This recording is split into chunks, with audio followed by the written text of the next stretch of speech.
현대자동차가 모처럼 시장 기대치에 부합하는 분기 실적을 내놨습니다. 지난해 10년 내 최악의 실적을 기록했던 현대차로서는 반등의 가능성을 확인하게 된 셈입니다. 네, 관련해서 자세한 얘기 전문가와 나눠보겠습니다. 선문대 자동차공학과 최영석 겸임 교수입니다. 어서 오세요. 어서 오십시오. 교수님, 어제 발표한 현대차 실적 어떻게 보셨습니까? 간단하게 좀 평가해 주시죠. 가능성? 가능성을 네. 보셨다. 예. 좀 그러면 반등의 가능성이라고 평가를 해야 되는 건가요? 어떻게 되는 네, 건가요? 그렇게 일단 보입니다. 네. 자, 그럼 좀 하나하나 따져보도록 하죠. 신차 효과를 톡톡히 봤다 이런 분석이 많던데 혹시 그 신차 팰리세이드 이게 잘 팔렸다고 하더라고요. 실제로 좀 타보셨나요? 네, 저도 처음에 예약 판매할 때 한번 신청을 해봤고요. 아, 예. 그러셨어요? 예, 실제 구매는 하지 못했는데 네. 네네. 시승차 가지고 와서 제가 타보고 확인들을 다 해봤죠. 예. 일단 그 국내에서는 그 세그먼트의 차량이 전부 수입차였고요. 네.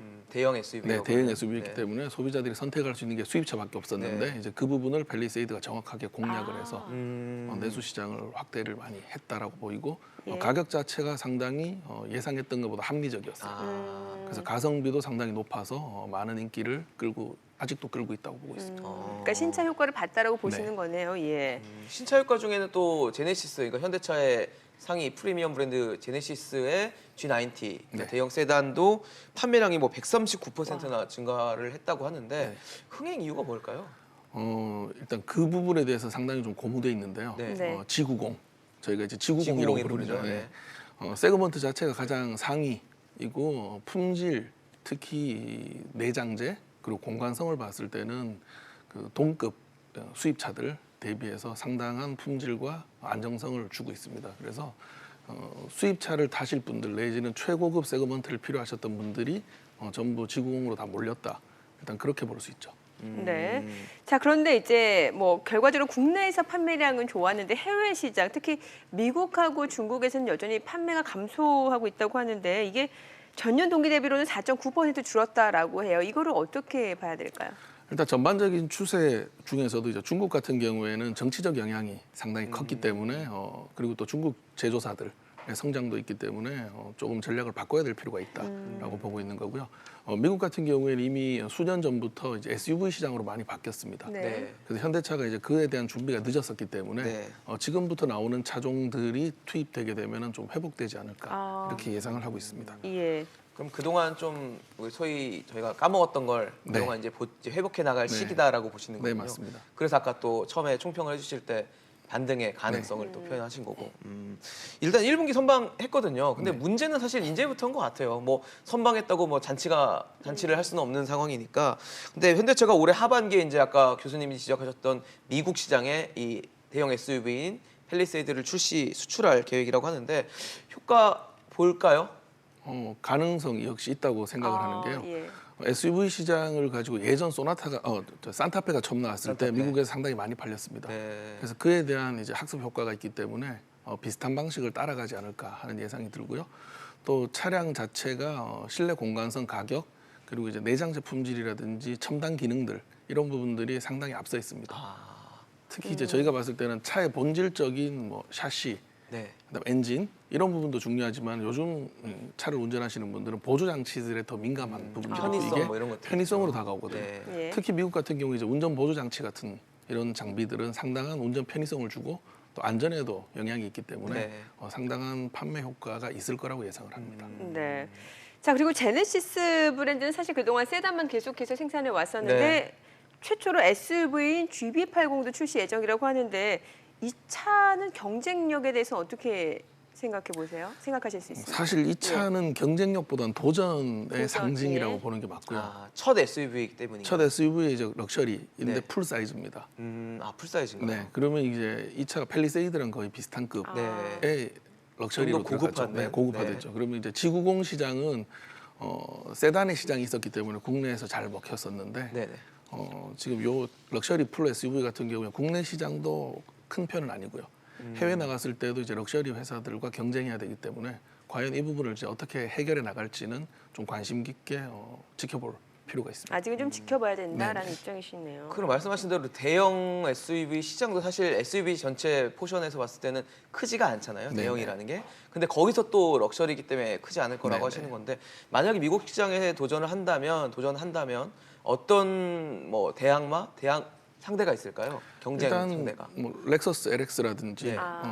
메르세데스 벤츠 GLS 같은 이제 풀 사이즈들에 해당되는 차종과 경쟁을 해야 되기 때문에 뭐 솔직히 말씀드려서 제가 보기에 많이 팔겠다기보다는 네네. 현대가 이런 고급차의 모델도 있다. 하는 세단만 부분들을 있는 건 가지고- 아니다. 네, 그렇죠. 그리고 이제 그냥 현대 모델뿐만이 아닌 제네시스 브랜드로 이런 것도 만들 수 있다 하는 걸 보이는 게 훨씬 더 크지 않을까 일단 예상을 합니다. 그런 측면에서 유의미하다라고 볼 수는 있겠네요. 네, 상당히 유의미하죠. 왜냐하면은 고급 브랜드가 있는 브랜드와 아닌 브랜드는 네네. 차이가 날 수밖에 없고요. 네. 그리고 고급 브랜드에서 뭔가 구현했던 기능들 중에 반응이 좋으면 그걸 이제 밑에 브랜드로 내릴 수도 있기 때문에 확산이 되니까. 훨씬 더 이제 유리하다고 보입니다. 네. 그럼 미국 시장에서 어떤 부분이 공략이 되고 어떤 부분이 성공하느냐, 그러니까 쉽게 말해서 먹히느냐가 향후 뭐 제네시스 브랜드는 물론이고 현대차의 미국 시장에서의 방향성이 될 수도 네, 있겠네요. 특히 지금 관세 관련된 부분들이 약간은 뭐 안심할 수는 없지만 아직까지 약간 우호적인 그런 상황이기 때문에 네. 그 부분들까지 잘 타이밍이 맞아준다면은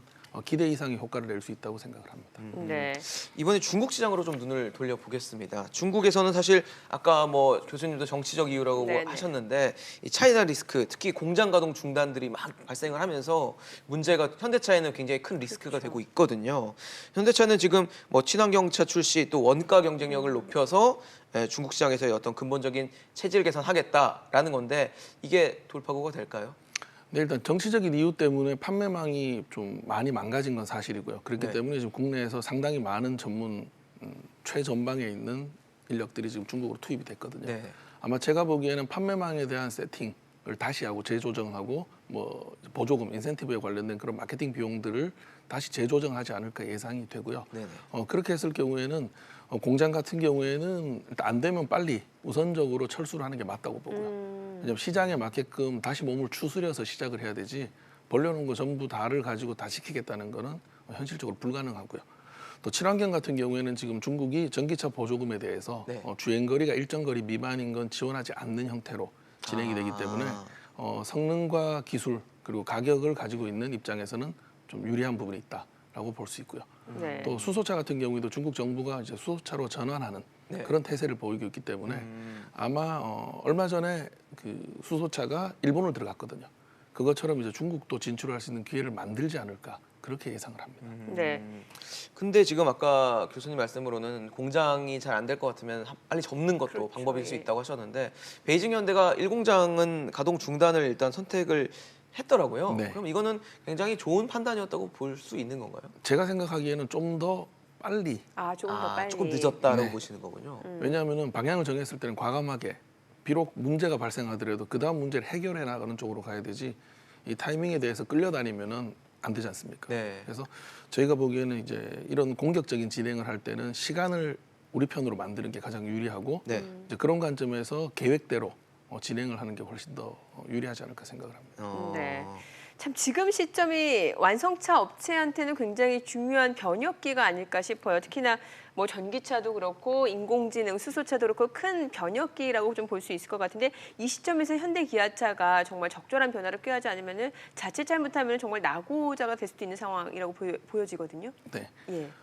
이런 부분에서 가장 중요한 게 사실 기존의 현대차가 가장 잘했던 속도전이거든요. 방향이 어떻게 갈지 모르기 때문에 최대한의 속도를 가지고 방향이 정해지면 빨리 뛰어가는 부분들이 필요한데 지금은 그 속도전에 대한 경쟁력이 조금 떨어지고 있다라는 부분을 우려하고 있고요. 특히 지금 국내 같은 경우에도 생산에 대한 자유도라든지 차종 선택, 확장에 대한 자유도들이 상당히 발목을 잡힌 그런 경우이기 때문에 이제 이런 부분들에 대해서 좀 집중적으로 개선하고 뭔가를 바꿔야지 경쟁력을 더 가질 것 같습니다. 속도전에서 있어서 조금 더 동력을 가할 필요가 네. 있다라는 말씀이신 거군요.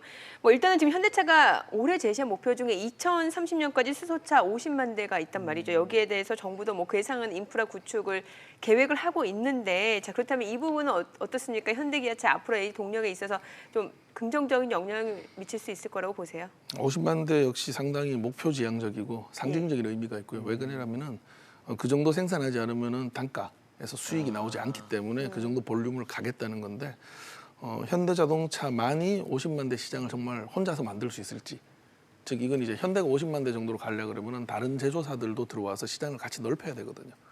그래서 혼자 50만 개를 하는 게 아니고 전체 시장 자체를 뭐 한 70만 개, 80만 개를 해서 다양한 차종들, 특히 뭐 수입사들도 들어와서 확장할 수 있는 방법들을 고민을 해야지 같이 커갈 수 있다고 생각이 되고요. 네. 예를 들어서 뭐 예전에 테슬라가 전기차를 시작하면서 특허를 풀었다거나 얼마 전 도요타가 하이브리드에 대한 특허를 풀었듯이 이제 그런 확장의 조금 다른 방식의 전략이 필요할 것 같고요. 아마 현대가 그런 선택을 할 것이고, 그렇다고 하면은 지금 정부에서 지원해주는 그런 형태나 일본, 중국, 특히 미국까지 수소차로 전환되는 그런 방향을 봤을 때는 뭐 단순히 목표치만은 아닐 것 같다는 생각을 하고 있습니다. 그런데 사실 뭐 정부가 그에 상응한 인프라를 구축하겠다고 했지만 사실 전기차 같은 경우도 지금 아직도 인프라가 뭐 제대로 그렇죠, 구축이 되지 예. 않은 곳이 많거든요. 그랬을 때는 수소차는 잘 될까라는 의문이 있거든요. 네, 수소 인프라는 사실 제가 지금 한 3주째 경험을 하고 있습니다. 어떻게 예. 하고 계신가요? 제가 넥소 네. 수소차를 직접 타고 지금 타고 다니시는 몸으로 거예요? 이제 겪고 있는데요. 충전에 문제점이 있습니다. 지금 충전이요? 서울시 같은 경우에는 이제 양재동 충전소 하나 가지고 하는데 잘못 가면 한 2시간씩 기다려야 돼요. 한 대 밀려 충전하는, 있어서요? 충전하는 데는 5분 정도 걸리는데 네. 하나 충전하고 그 다음까지 좀 시간을 대기해야 되고요. 아, 그리고 수소가 떨어졌을 경우에 압축시키는 시간도 걸리기 때문에 이게 바로바로 충전할 수 있는 시스템이 아니군요. 네, 기름은 그냥 이제 흘려서 넣으면 되는데 네. 수소는 네. 압축을 하는 이제 그런 과정이 부분들 필요하군요. 때문에 시간이 좀 많이 걸리고 있고요. 하지만 이게 이제 차가 어느 정도 나오고 2시간, 3시간씩 기다리기 시작하면 충전소는 늘어납니다. 이미 고속도로 같은 경우 이제 안성휴게소에 충전소 생겼듯이 네. 아마 늘어나기 시작하면은 금방 확장될 거라고 예상이 되고요. 의외로 저한테도 기존 LPG 충전소나 네네. 뭔가를 하시는 분들이 수소 충전소를 지었을 때 가능하겠냐, 수익성이 어떠냐, 그리고 어떤 절차로 뭔가 보조금이나 지원금을 받을 수 있냐라고 그렇죠. 물어보시는 분들이 되게 많으세요. 이제 그런 현재 상황을 봤을 때는 아마 가능성이 있고 많은 사람들이 이런 부분에 대한 가능성을 같이 공유하고 있다고 보이거든요. 네. 근데 그런 부분들은 수소 충전소 확충에도 상당히 많은 도움이 되고, 또 수소 충전소가 생겼을 때 사람들이 무조건 위험하다고 생각하거나 이제 저게 뭐 그렇죠. 나한테 좋지 않다라는 네. 생각들을 바꿀 수 있지 않을까, 그렇게 생각을 하고 있습니다. 네. 근데 사실 인프라가 구축되는 것도 중요한데 어떻게 보면 더 중요한 거는 차의 본질적인 성능과 능력일 것 같거든요. 근데 마침 또 교수님께서 타보시고 계시고 그렇다고 경험을 하셨다고 하니까 좀 궁금해요. 이게 일반 내연기관 자동차와 성능이 어떻게 비교가 되는지. 성능 부분에 있어서는 일단 비슷하고요. 비슷한가요? 네, 전기차랑 비슷합니다. 전기차랑. 네, 모터를 구동하기 때문에. 예. 그리고 전기차는 배터리의 용량하고 크기에 이제 제약이 있기 때문에 그렇죠. 큰 차를 못 만들었었는데, 네네. 수소는 이제 수소로 저장을 해서 이걸 가지고 전기를 만들어서 타는 거기 때문에 차량 네네. 크기가 좀 커지고 있고요. 네네. 기름차, 특히 디젤 타는 대비했을 때는 뭐 연비 효과도 있고 상당히 정숙하고 차량 가격도 지금 보조금을 많이 주기 때문에 뭐 네. 괜찮다라고 일단 그렇게 생각을 하고 있고요. 네. 금액 부분을 제외하고 차 자체만 봤을 때도 내장 마감재라든지 차의 전체적인 품질, 그리고 적용되어 있는 이제 최신 기술들을 네네. 봤을 때는 상품성도 높은 걸로 그렇게 판단이 됩니다. 네. 알겠습니다. 지금까지 현대차 실적과 앞으로의 전망을 최영석 교수님과 함께 해봤습니다. 말씀 감사합니다. 잘 들었습니다. 네, 자 그렇다면 주식시장에서는 이 현대차 실적 호전을 어떻게 인식하고 있을까요? 유진투자증권 허재원 연구위원 연결해서 이야기 좀 들어보도록 하겠습니다. 안녕하세요. 네, 안녕하십니까? 네. 현대차가 워낙 고전하다 보니까 조금 주가가 반등하고 있는데도 불구하고 좀 미심쩍어 하시는 분들이 많은 것 같습니다. 주가 흐름을 어떻게 봐야 될까요? 사실 주가가 연초 대비해서는 그래도 비교적 꽤 좀 강하게 좀 오르는 편이었고요.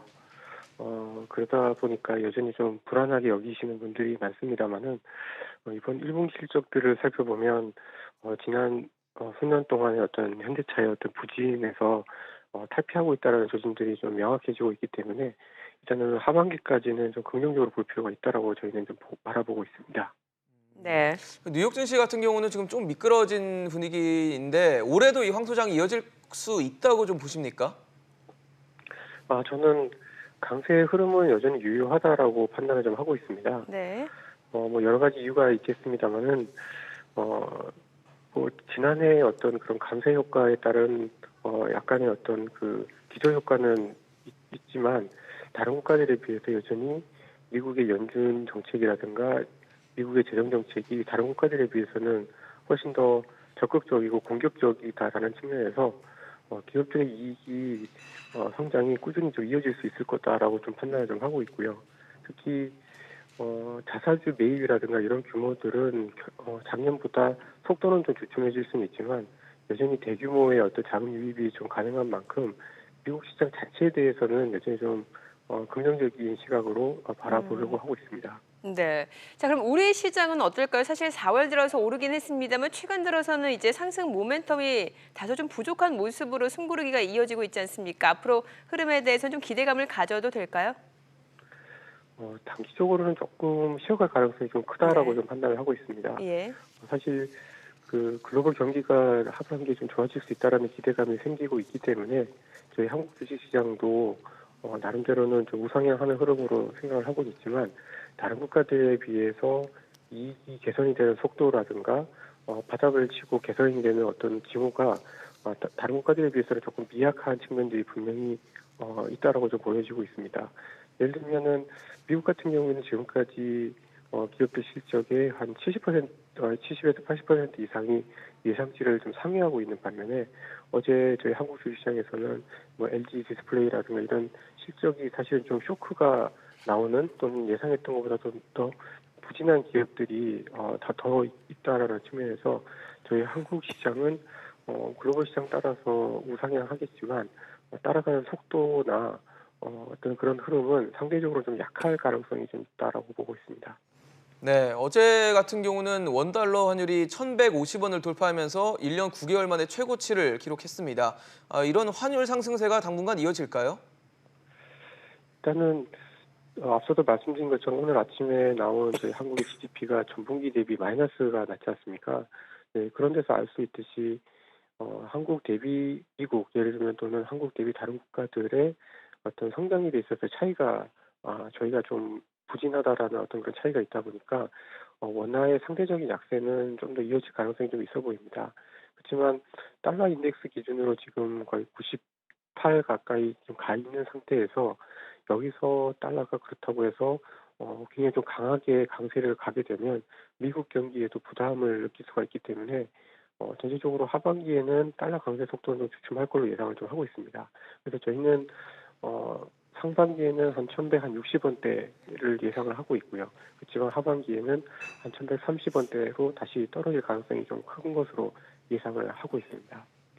네, 알겠습니다. 오늘 전화 연결 감사합니다. 감사합니다. 네, 지금까지 허재환 연구위원이었습니다.